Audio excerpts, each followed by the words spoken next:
सुते नहीं देवे वो तो रात भर जगावे। काहू मैडम तोहर भतार सुते न देवेला? कहा काहे का चाहता रुए मैडम? तोरे भतार कोनो जुगनू ह का रात भर जागेला? का हो भैया लगन सही कहा थी। करे के मसाज हमें इलिम बतावे। तोहर बलमुआ मसाज करत रहा का? आय बैंकॉक में जोन तोहर तरीका सिखावत हो। का हो मैडम राती के तरीका मसाज वाला सिखत हो का? फ्री में ट्रेनिंग मिल जाता तुम्हें मसाज करे के। तनी हम लोगन के का दिया? का हो भैया लगन सही कहा तनी ये मैडम से मसाज करवाई बा। जवानी पे हमारा मालिश होला। जवानी पे हमारा मालिश होला। अरे ये मैडम तो और तो छानिए बहो। आय कसम से यहाँ मेहरारू मसाज करत हिन अपने आदमी के राती के। यहाँ तो और बेहतर है तोहार मसाज करत ह तो हार तो चानिए चानी बा। का हो भैया लगन सही कहा तानी। बज के जब 40 होला बलमुआ के हमारा मालिश होला। 8 बज के जब 40 होला बलमुआ के हमरा मालिश होला। अरे ये मैडम तोहर बलमुआ के मालिश करेलू आए कि बलमुआ तोहर मालिश करेला? कुछ कन्फ्यूज करतालू तू आए।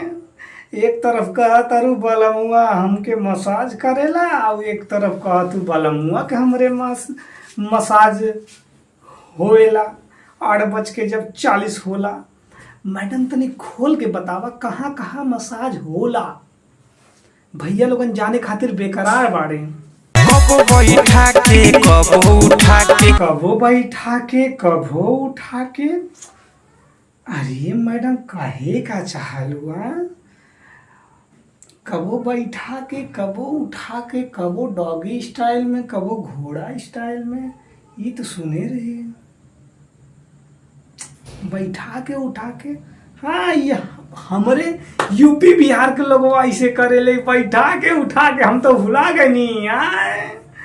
ये डॉगी स्टाइल तो शहरी वाला और यूपी में तो बैठा के उठा के होला।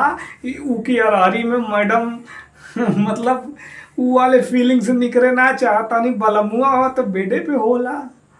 ई साला बैठा के उठा के। खैर आदत बा इतने जल्दी ना छूटी। का हो भैया लोगन सही कहा थी। रात भर इहे मालिश होला।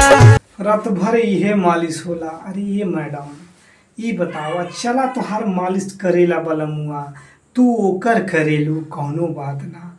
ये बतावा ये कवन जरूरत हो ढिंढोरा पीट के गावे के 4 पैसे कमाए के चक्कर में? बतावा इतना सरेआम अश्लील गाना तू गावत हो। कल के तोहरे लइका होई मान ला बेटिया होई तो कही मम्मी मालिश कहाँ कहाँ तो करवाओ तू बैठा के उठा के बलमुआ के हमरे। आए ये सब अभद्र काहे हमरे भोजपुरी जगत के यूपी बिहार के सभी बहन बेटियों को तुम खराब कर रही हो। ये अश्लीलता अपना तो अश्लील हो और सबको अश्लील गाना सुना के सबका नेचर खराब कर रही है। बताओ ये कहाँ का पैसा कमाने का धुन है जो ना? जाके यार कहीं कमा लो खट लो। बहुत से हमारे यूपी बिहार की महिलाएं जो है जा रही हैं बहन बेटियां जो है ड्यूटी कर रही हैं नाइट ड्यूटी कर रही हैं 8-10 हज़ार रुपये महीना कमा रही हैं और आराम से खा रही हैं अपने पैर पे खड़ी हैं। और वो लोग अपने जिस्म का नुमाइश नहीं कर रहे हैं कि उठा के बैठा के नीचे ऊपर। क्या मैडम पैसे के लिए कुछ भी। भैया अगर हमारे बात से सहमत हो तो हमारे चैनल सब्सक्राइब करा और बेल आइकन के प्रेस करा। इन्हें लोगों के ऐसे ही हम गाना के पूरा खोल के रखा उधेर के रखा। इन्हें लोगों के कहानी बहुत लंबी बा बहुत अश्लीलता बढ़त बा। इतने जल्दी सुधरिए ना। सुधारे के हमार प्रयास बा उनमें सहयोग करा। धन्यवाद।